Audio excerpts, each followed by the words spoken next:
So this turbo I got, the Sinister Diesel Powermax, I think is what this one is. The guy said that it needed a rebuild because it was smoking. Well, the reason it was smoking is because there's oil coming through from the piston to actuate the vanes, but this ring was literally seized on there. I had to pry it off, and so in theory what happens is when it goes to actuate, the ring doesn't move. Obviously you're not getting any movement in your vanes, but the other issue is when that happens, you get some seals that potentially could blow and blow oil out, because this shaft goes right through and it's geared right in around here. And so I'm guessing that it's blown a seal because of that actuated ring is it was seized and not moving at all, because the turbo itself spins nice, there's no shaft play. So I'm going to rebuild it anyways, because I need to make sure all the seals and everything are good in here so it doesn't leak. But it moves nice on its own, very nice, no binding, nothing, so that's a good sign. This spins nice, no shaft play, no up and down, so that's good.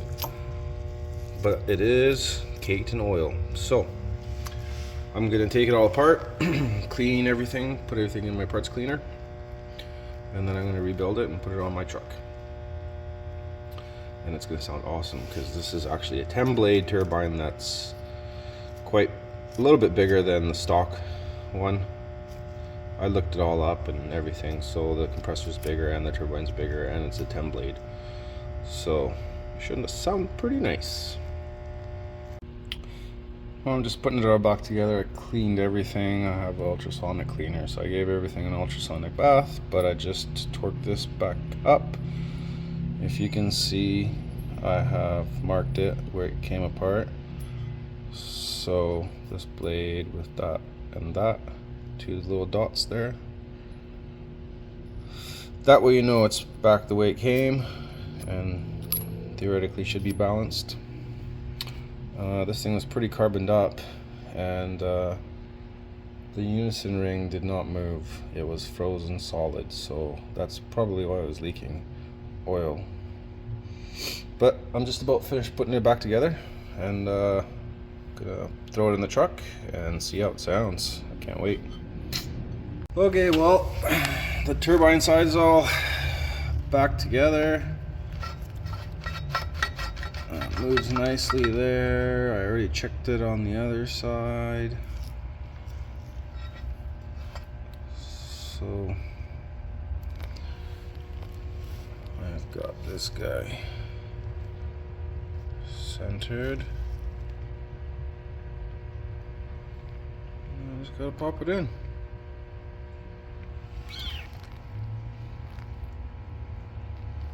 Don't forget your clamp, otherwise you won't get it on. Alright, let's get her back together.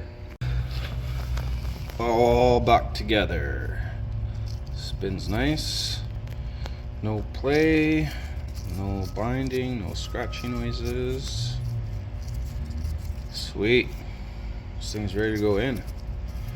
I'm gonna rebuild another couple. I'm gonna have one as a spare, and then I'm gonna sell a couple. So let's see how this thing sounds. Just did an oil change, and now I'm gonna be pulling the turbo from back there and putting this guy in. Let's go. All right, turbo's out. Yep, she's out. So there's a little side-by-side comparison to the size difference.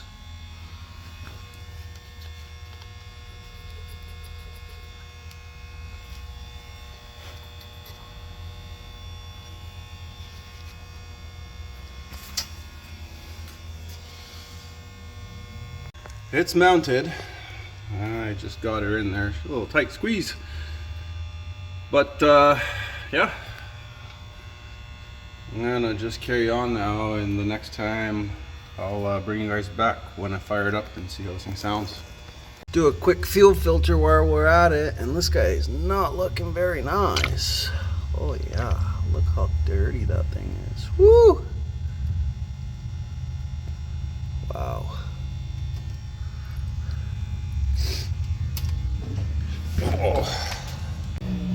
Yeah, that's quite the difference.